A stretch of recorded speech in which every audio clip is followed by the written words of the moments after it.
99 यज्ञ चल रहा था, 99वां। उसी समय नारद जी का आगमन होता है यज्ञ में। और जैसे ही ये पृथु महाराज बलि देने लगे तो क्या कर रोक दिया। और क्या कहा नारद जी ने? सुखदेव भगवान कह रहे राजा परीक्षित से, कर्मणा जायते जन्तो कर्मणैव विलीयते, सुखं दुःखं भयं क्षेमं कर्मणैव विपद्यते।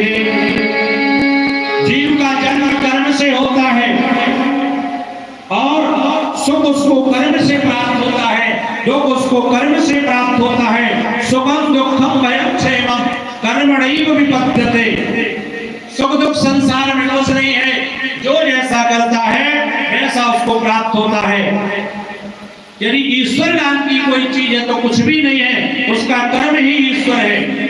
यस्ति चेदीश्वरा कश्चित् फलरूप्यन्य कर्मणा कर्तारं भजते सोऽपि नाय कर्तो प्रवर्तिषा।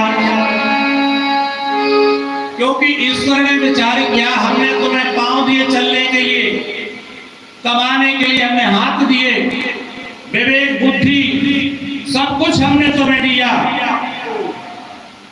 दुर्लभो मानसो देहो देहिनाम क्षणभंगरो। यह मानव का शरीर बड़ा ही दुर्लभ है और दुर्लभता के बाद यदि ये प्राप्त हो जाए तो क्षण मात्र के लिए है। किसी को 100 वर्ष की आयु प्राप्त हुई, किसी को 50 वर्ष की आयु प्राप्त हुई, किसी को 10 वर्ष की आयु प्राप्त हुई और कोई जन्म लेकर ही मृत्यु को प्राप्त हो जाता है। भारत की भूमि बड़ी पवित्र भूमि है। भारत की भूमि के समान विश्व में जितने भी द्वीप हैं कोई द्वीप नहीं है, केवल यह जम्बू द्वीप ही भारत द्वीप है। यहाँ पर भगवान के जितने अवतार हुए सभी जम्बू द्वीप में ही अवतार हुए, भारत की भूमि पर ही अवतार हुए।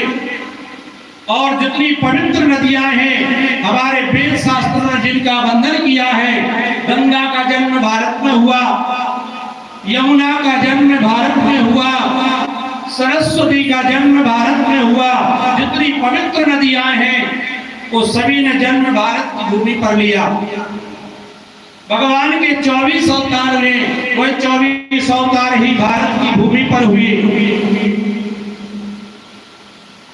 और शक्तिपीठ है वो भी भारत में ही शक्तिपीठों का निर्माण हुआ।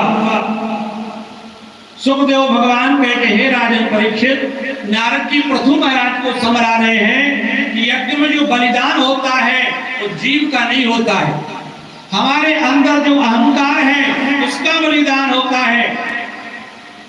हमारे अंदर जो अहंकार रूपी जीव छिपा है उसका बलिदान का विधान आया है। जब ब्राह्मण लोग शादी विवाह कराते हैं तो उसमें आया है, वर है जो वधू का शरीर का स्पर्श करता है तो उसमें ऐसा वर्णन मिलता है, यदि वह वर वधू का वध कर देगा तो विवाह संपन्न किसके साथ होगा। इसलिए जो अहंकार रूपी बलिदान है उसका वध वर के द्वारा होता है। नारद जी ने बहुत समझाया पृथु को, और पृथु महाराज ने जब नारद जी ने कहा कि जिन लोगों का तुमने बलिदान किया है वो आज सारे आकाश मंडल में खड़े हुए हैं, जब तुम्हारा वध होगा तुम्हारी मृत्यु होगी, ये सभी तुम्हारे शरीर को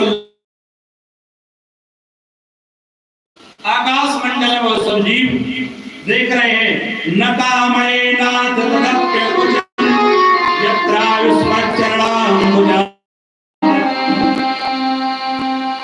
पृथु महाराज ने 99 यज्ञ किए और इसी यज्ञ में पूरा होती हुई भगवान नारायण प्रकट हो गए। बोली यज्ञ नारायण भगवान की जय। इतिहास पुराणानि वेद शास्त्रम विनः। वेद के वीर यज्ञ किया। नारद जी के समझाने पर पृथु महाराज ने यज्ञ की पूरा होती की। भगवान प्रसन्न हो गए और प्रकट होकर पृथु को आशीष, भगवान हमने जो 99 अश्वेत यज्ञ किए उन यज्ञ में हम आपसे वरदान नहीं चाह रहे, आपसे कोई कामना नहीं है, केवल एक ही वरदान आप दे दो, हमारे 1000 कान हो जाएं।